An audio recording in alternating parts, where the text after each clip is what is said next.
big moves we've seen towards virtual reality this year has been all the key manufacturers and all the key technology partners announcing that they are developing their own virtual reality device. In addition to that, we've seen the likes of YouTube announce and launch the first ever 360-degree YouTube version of their platform. So that means I can now go into YouTube, I can now use one of my devices, and I can start to actually view content through that device.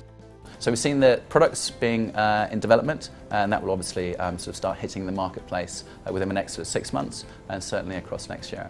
We've seen the platforms where people will go to view the content, now making their platform enabled to produce and stream VR content. So we've seen YouTube do that, and we've also started to see all the other manufacturers. So I can now, for example, go through to Firefox, and I can now go through to Safari, and I can now start to view virtual reality content through their browsers. So they're producing browsers which will be able to stream and to serve specific virtual reality content, whether it be CGI content or whether it be 360-degree content. So the technology is there, the platforms are there, the content is now there, and that's the other big thing as well, that all the big content producers and all the independent content communities are starting to make their own content. So for example, if I want to make my own sort of virtual reality content, many of these platforms and publishers will actually provide me with the kit free of charge for me to then go and make my own content.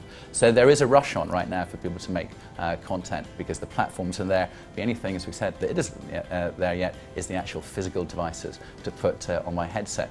But a point to bear in mind on this is that the operating system and the device which will enable the majority of the mainstream audiences around the world to engage and watch virtual reality content already exists, and exists in their pocket, and that's called the smartphone.